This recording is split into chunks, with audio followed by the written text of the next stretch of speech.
Hi friends, it's Madame Fromage.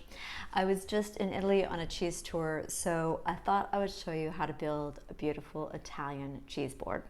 One that pairs with a Negroni or a fabulous bottle of red wine. And it starts with this curious creature called Scamorza. Scamorza is a cheese that actually means beheaded.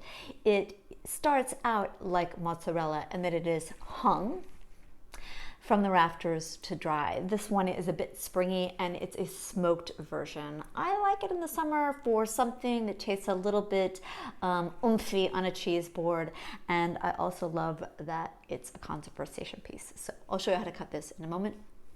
Next up, one of my standard favorites, Taleggio. I think of this as the focaccia of Italian cheese. It's a little yeasty smelling, it's squishy and plush, and it's a great first cheese for a cheese board. So we've got Taleggio.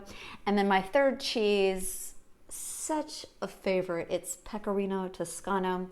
This is just a slice from a much larger piece. It's a sheep's milk cheese, and Pecorino Toscano is sweet. So if you know other pecorinos that are maybe a little bit salty or that you would use as a garnish on top of pasta or salad, just know that I think of Pecorino Toscano as a table cheese, and I think it's wonderful just in this little trio of a cow's milk cheese, Scamorza, delicious rich Taleggio from northern Italy, and then Pecorino Toscano from around Tuscany.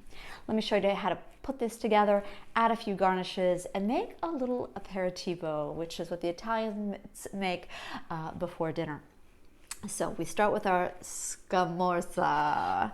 If you were to ask for this in the shop and you can't remember the name, just tell the cheesemonger, okay, I learned about this cheese that is essentially an aged mozzarella.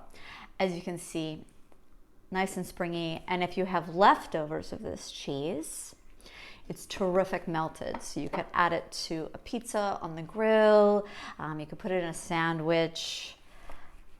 Or cube it up in some pasta and just let it melt. So I've got my Scamorza, and I'm just gonna put it there in a few different rounds. And because I want people to talk about it, say I'm having a little party, I am gonna put it on the board just like that, because I think every great cheese board should have a little mystery. Next, I've got my Taleggio. I like to leave my cheeses whole, but because this is a smallish plate, I'm gonna go ahead and cut it up. It smells already so wonderful. This is mushroomy smelling, also just a little bit doughy. This is also a great cheese for a beer. And I would just invite people to cut into that hunk of Taleggio and smear it on bread or cracker. My Pecorino Toscano. I like to take a cheese like this, which is fairly firm, and just chunk it up. I'm not at home, so I don't have the best knife. You'll have to excuse me, but this will just be a nice big hunks for people to nibble at as they're having drinks. And sheep's milk, as you probably know from some of my other videos, is just great whenever you're having drinks, especially something strong like the Negroni here, because it's full of healthy fat and it's just gives you this nice base layer for having a drink. Okay, a few other things I'm gonna add to this board. All over Italy, I saw cherry trees. We were in northern Italy's Piemonte, and the cherries were just starting to appear on the fruit trees. We also saw hazelnuts all over. Beautiful IGP hazelnuts that are the nuttiest hazelnut I've ever had. So if you can get your hands on some Italian hazelnuts, they're absolutely terrific. We saw them on a lot of cheese boards, and I just thought they were such a great addition. And finally, I have some Torelli crackers. These look like little belly buttons. They're from southern Italy, and they're just wonderful to nibble while you're having drinks. So I'm gonna set this alongside here. And then of course, gotta have some olives. So I'll set that here in the front. I love Castelvetranos, which have this bright green color and are rather mild and not too salty. And then if you want, I've got a few props here off to the side.